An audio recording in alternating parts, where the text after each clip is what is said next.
Sur le plateau du Forum politique du 4 juin 2025, les invités ont scruté les visages potentiels de la succession à Patrice Talon.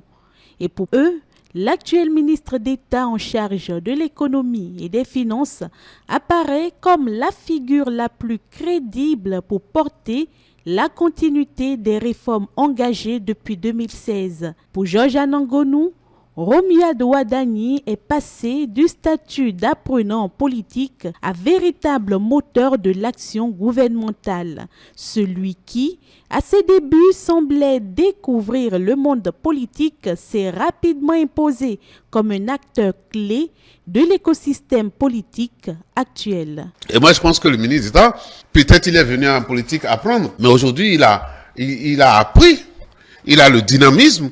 C'est lui le moteur de la politique économique du chef de l'État. Et ce qui restera après le départ du président Talon, c'est surtout sa politique économique, sa politique de réforme dans tous les sens que nous avons connus. C'est ce qui restera de lui. Et s'il a besoin de quelqu'un qui, après son départ, pourrait conduire et qui puisse continuer de voir encore les prouesses du développement, parce que n'oubliez pas que le ministre Wadani, il n'est pas que ministre des Finances, il est chargé de la coopération aussi. Donc, nous sommes en plein dans le développement.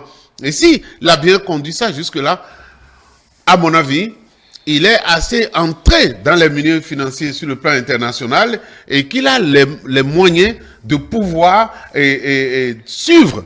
Surtout que le chef de l'État ne sera certainement pas loin. Il est aujourd'hui parmi les mieux placés, parmi les dauphins que le chef de l'État peut avoir. Le consultant politique Agapit Napoléon Maforican estime que Romuald Wadani incarne l'efficacité et la rigueur. Le ministre d'État a largement démontré sa compétence et sa capacité à porter les ambitions de la mouvance présidentielle. Le ministre d'État Wadani, pour moi, il coche toutes les cases. La case politique, je pense qu'on l'a vu sur le terrain lors des révisions de comptes, il sait défendre son histoire. Je pense qu'il est membre d'un des deux partis, le membre de l'UP. Et maintenant, lui, il a porté les réformes économiques ou financières. Et il a été ministre d'État à l'économie et aux finances. Donc du coup, même s'il n'est pas économiste, je pense qu'en 10 années, il a porté avec le ministre d'État Biotchani, je pense que ça a fonctionné ensemble.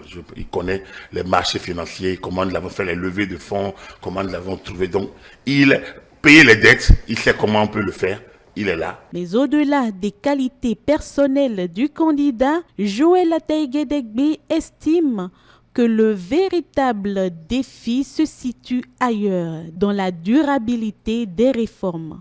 Il faut pouvoir rassurer et que non seulement le rythme des réformes et ce qui est fondamental au niveau des réformes qu'on vient de vivre sera entretenu, qu'on fructifiera en réalité les talents qu'on a mis à votre disposition, que vous êtes venus trouver.